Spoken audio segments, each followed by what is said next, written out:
Welcome to Taiwan Talks. I'm Albert Chiu. German Foreign Minister Annalena Baerbock has visited Beijing, but openly criticized China in her remarks before departure. However, Beijing has appeared to tone down its usual wolf warrior diplomacy. While changes are evident in China's diplomatic approach, Baerbock directly stated that China's increased support for Russia harms relations with Germany and further undermines Germany's and Europe's core security interests. How should this be interpreted? What are the current dynamics of Sino-German relations, and what is the significance behind the German foreign minister's visit to China? Joining us today are Yung-ming, Tunghai University political science professor, and Marcin Jerzewski, European Value Center for Security Policy, Taiwan office head. A very warm welcome to both on the show. Thank you. Thank you. Ahead of the upcoming confidence votes in the German Bundestag, Foreign Minister Annalena Baerbock marked her second official visit to China since assuming office. So my first question goes to Professor Yung-ming. How does the timing of this visit differ in significance from her first trip in 2023? Thank you, Albert. I think Baerbock's visit to China last week was officially for a bilateral strategic security dialogue. Compared to her first visit in April 2023, the situation in Russian-Ukraine war has shown some unfavorable developments. Notably, the U.S. President-elect Trump has announced his plan to end the war as soon as possible, and North Korea has sent troops to help Russia. So, as the leading European country directly facing the threat from Russia, it's natural for Germany to use diplomatic means, to use those institutional channels to curb the growth of force supporting Moscow and to leverage its influence on Beijing to reduce China's support for Russia in this war. Marcin? As you rightly pointed out, Germany is currently at crossroads when it comes to its own domestic politics, as the traffic light coalition that Baerbock's Green Party is a part of is facing a confidence vote on December 16th.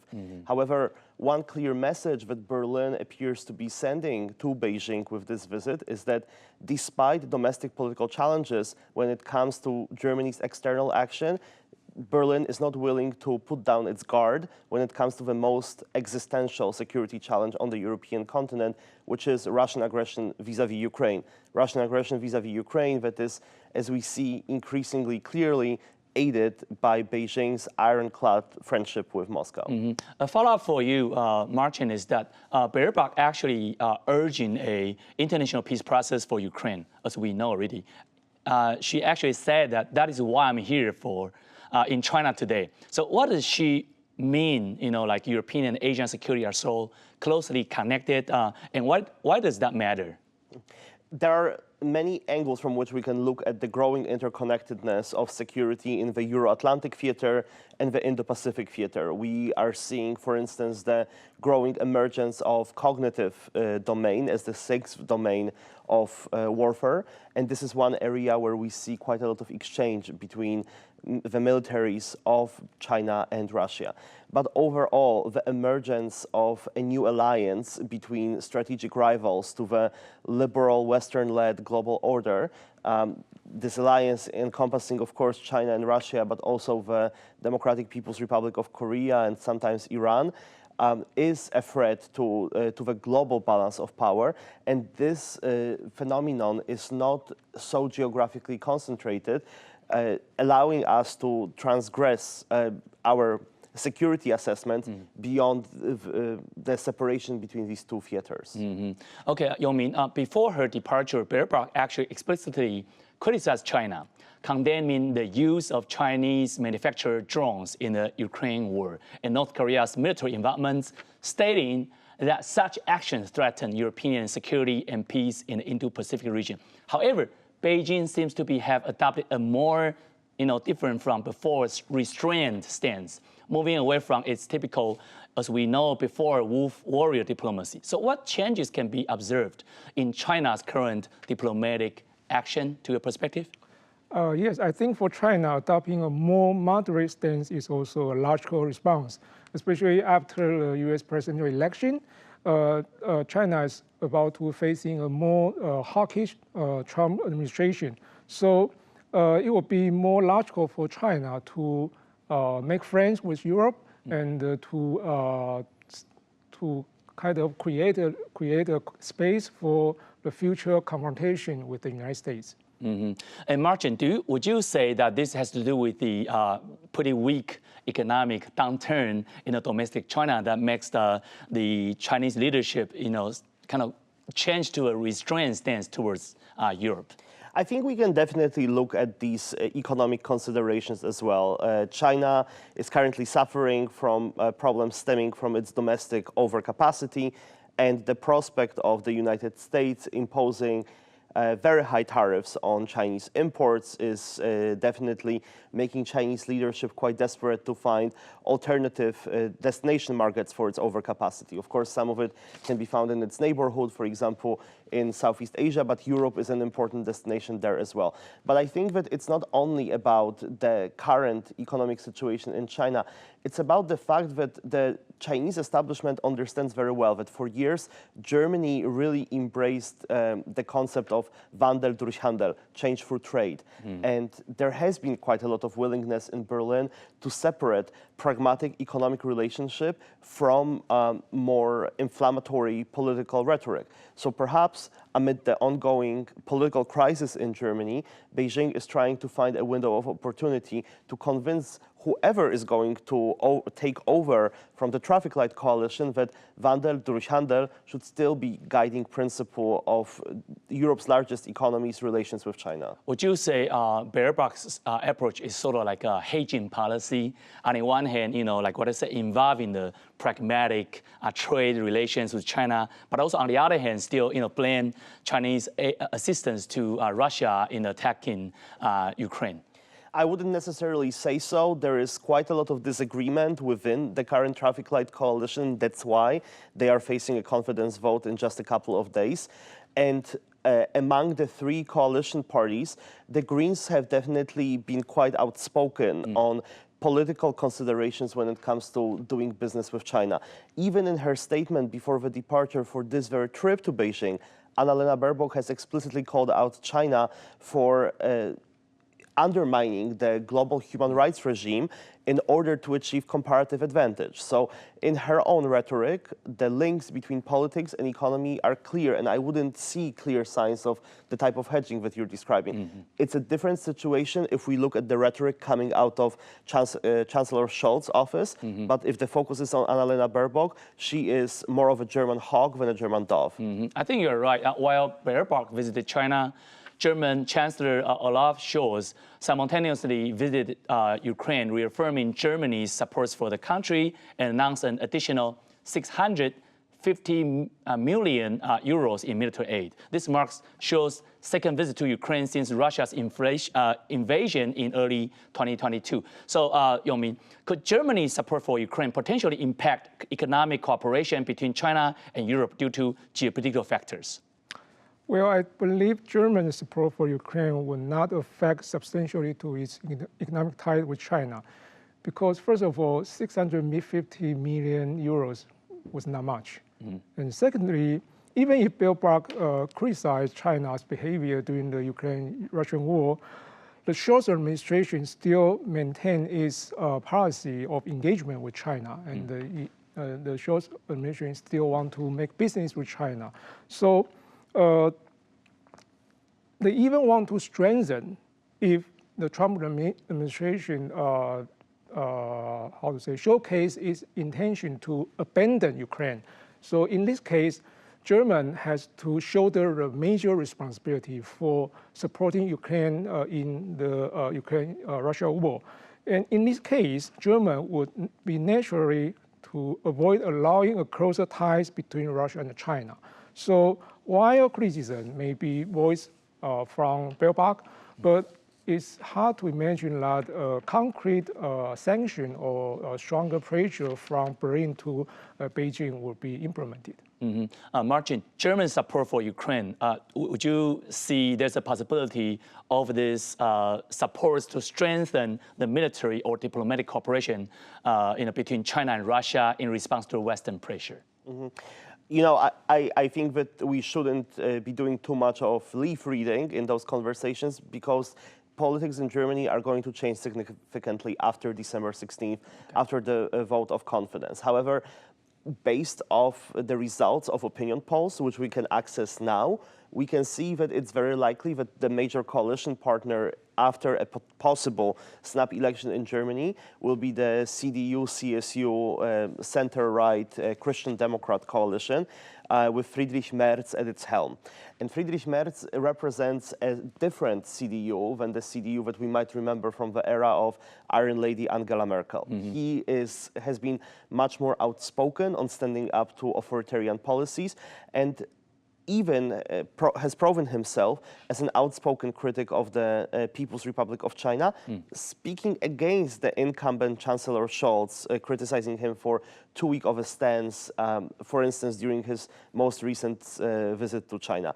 So this coalition will likely not survive to see the emergence of a more transactional US administration, to which Professor Ian has referred. But if the signs that we see right now are indicative of the real change that we're about to see, then we will probably see Germany take a more hawkish stance and also more responsibility when it comes to safeguarding collective security on the European continent. Speaking of Angela Merkel, she actually has released her memoir highlighting disagreements with the Chinese President Xi Jinping, trying to be tough on him. She called out China for expanding in the South China Sea, avoiding real resolutions with Taiwan, and claiming to support multilateralism while just talking the talk. So how should we look at Merkel's comments, as you mentioned already, in terms of she criticized Scholz being weak on China. But in the past, as we remember, the United States, especially the first Trump administration, actually criticized Merkel pretty soft on China. So how can we distinguish, the now Merkel versus the past Merkel? You drew on a couple of lines of criticism that Merkel has deployed against Xi Jinping in her autobiography. And the one that sticks out to me the most, especially in the context of the conversation that we're having right now, are her comments about multilateralism. Is it that China wasn't pursuing multilateralism, or is it that China wasn't pursuing the kind of multilateralism that would serve political aspirations of Angela Merkel when she was still in office? So to take a quick look back, the German political establishment started showing signs of clear disenchantment with US-led unilateralism and the perceived decline of the United States when the German Chancellor was still Gerhard Schröder, Merkel's predecessor, and when Germany was very largely disillusioned with the United States of George W. Bush era.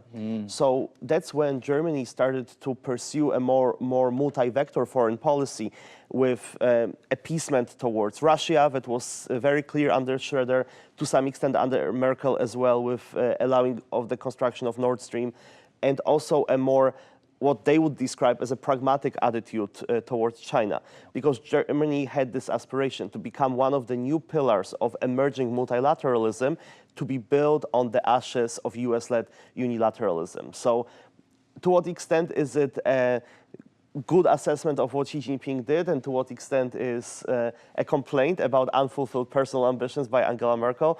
That remains a subject of discussion. Okay, Yung-ming, I'm also curious about your assessments of Merkel's. How would you define her in terms of treating China? Well, I haven't read Merkel's memoir, but I remember that a few years ago there was several biographies about Merkel published in Taiwan, and during that time, people were. There was a lot of praise about Merkel's tenure as the chancellor, and she was regarded as one of the example of the female politician.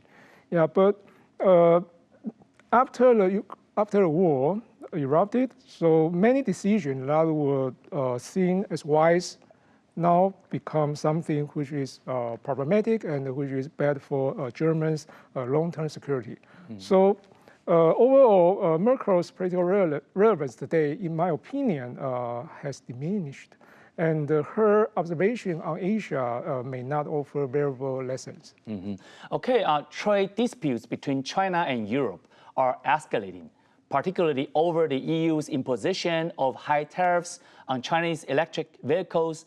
During the meeting with German Foreign Minister Baerbock, Chinese Foreign Minister Wang Yi stated that these tariffs violate principles of fair competition and free trade, marking a significant issue in current China-EU relations. Baerbock responded by expressing Germany's support for continued negotiations between the EU and China on the issue of electric vehicle anti-subsidies, aiming to find a mutually acceptable solution. So, Marcin, so how would you kind of assess the current trade relations between China and EU, particularly Germany? Because we all, focus our attention on the United States trade war. But what about Europe? Europe or the European Union, either of these concepts is not homogeneous. The European Union consists of 27 member states with very different economies in terms of their sizes, in terms of their comparative advantages, and most importantly, divergent in terms of their trade balance with China. Germany is one of the very few countries in the world that has a positive trade balance with China. They have run a trade surplus with the Asian giant, mainly due to the prowess of its automotive industry.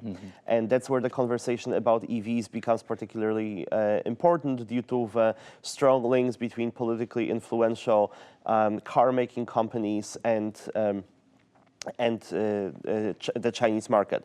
So some of the big questions that we can ask universally, whether it applies to Germany or any of the other EU27 member states, is, for instance, can the EU and its economy achieve green transition without relying on Chinese technologies? One of the big questions here is, for instance, the ability to secure renewable energy production capacity, such as solar panels. So, in general, Germany and other EU member states, despite these idiosyncrasies in their respective economic relations with China, are facing important questions about dependencies that we allowed to develop over the past 2 decades, and which are now not only issues of economic policy concerns, but also security policy concerns. And that is something that we also see in the evolving stance of the European Commission. 2024 is an election super year. We did see elections of a new European Parliament that also led to the election of a new European Commission, for which geopolitical orientation of the EU's external action, rather than only normative external action, and economic security as a part of overall security orientation of the bloc will be key concerns. Yung-ming, Marcin mentioned the dependence on China, like for the EV industry in Europe. So with that in our mind, conflicting interest in the EV market, could economic competition between China and Germany, would you say, leads to a shift in diplomatic relations between the two countries, Germany and China? Well, I think there's a significant conflict of interest between China and Germany in the automotive industry, just as Marcin mentioned. So automotive industry is the driving engine of Germany's economy. And but nowadays, German automotive industry is struggling. It's not only losing out its Chinese electric vehicles in overseas market, but also it facing the potential dumping of Chinese products in not only the European continent, but also Germany's domestic market. So Berlin should largely support the EU proposal to raise tariffs. However, the Scholz administration surprisingly vetoed against it. That happened, I think, in October. So this decision, I believe, was essentially influenced by the pressure from German enterprises, which have a huge investment in China. And it also revealed Germany's economic dependence on Beijing, especially for some low-level automotive parts and also solar panels and also pharmaceutical products. And furthermore, it indicates Berlin's reluctance to play a leading role in EU's competition against China. Well, actually, considering Germany's support for continued negotiation between the EU and China over EV anti-subsidy issue, I know that both countries, China and Germany, has the subsidy policy because, after all, in a more warfare or like socialist, if you will, kind of system in Europe, they tend to protect their weak industry like EV, which is very different from the United States approach. And not to mention China is kind of stick to this gun. So Marcin, would you say that they can find a mutually acceptable solution? How do you view the overall state of Sino-German bilateral relations? I think that we really have to take a step back in this conversation and understand the issue of the influx of Chinese-made EVs into the European market, not only as a question of economic policy, not only a question of industrial policy, but ultimately a question of security policy. So traditionally in security studies, many policymakers, but also scholars have focused on more traditional political military considerations. But increasingly, we see the economic domain become a subject of security-oriented inquiry, either policy-oriented or academic. So Chinese EVs are not only about who gets to make these new types of vehicles that we need for the era of green transformation. So EVs are essentially computers on wheels, and there are important questions about the type of data that these EVs could collect, where these data would be transferred, how they would be stored, how they would be processed. The European Union has an extremely strict regime of protecting personal data, for instance, but then there are also questions about data related to critical infrastructure and strategic technologies. Would these computer on wheels, for example, reveal some of the sensitive sites where critical infrastructure is located to Chinese counterparts who are already classified by Europe as rivals? Right, so security. Exactly, security. So when you ask what is the current state of Sino-German relations, the state of this relationship is that Germany has to abandon its traditional adage of Wandel durch Handel, that change through trade is possible, that we can separate pragmatic economic dealings from sensitive political conversations. Because in the era of big data, in the era of economic security as a security policy concern, these are inseparable. Yung-ming, Wang Yi actually stated competition should be fair, not a zero-sum game, expressing hope that Germany and the EU would view China's development objectively and rationally. How should that be possible? Should China's stance be interpreted in a way that's, as a hawkish as before, or as more dovish now towards the EU and Germany?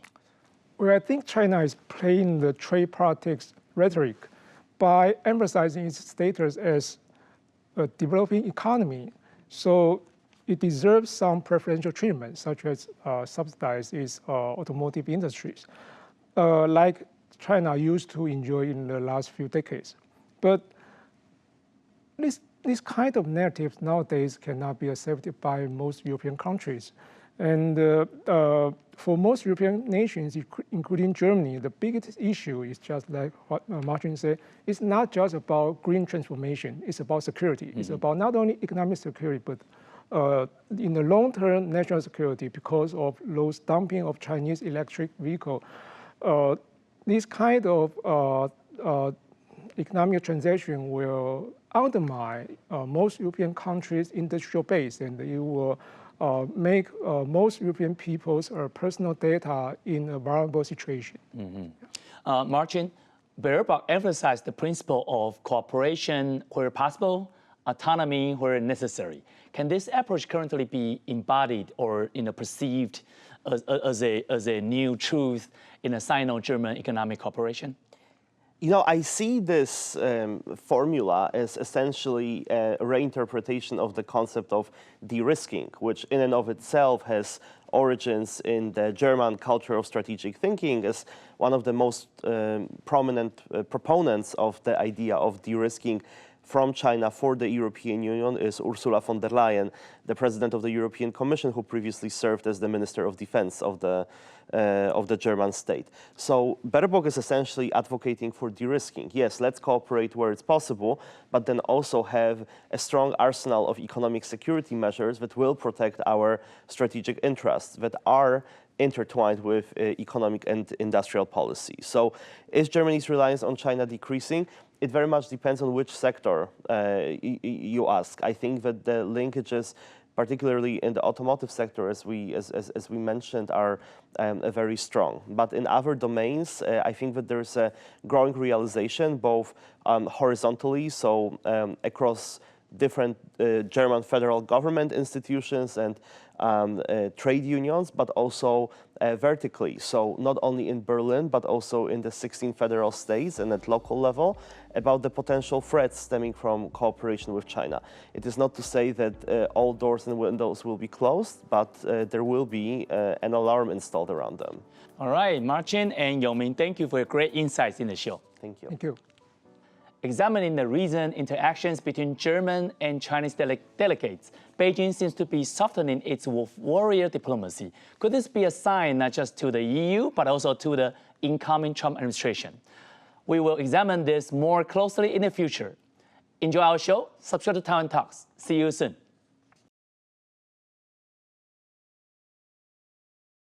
The White House has announced a $50 billion, $6.6 $20 billion US for dollars semiconductor. TSMC's come out of the 2022 CHIPS Act.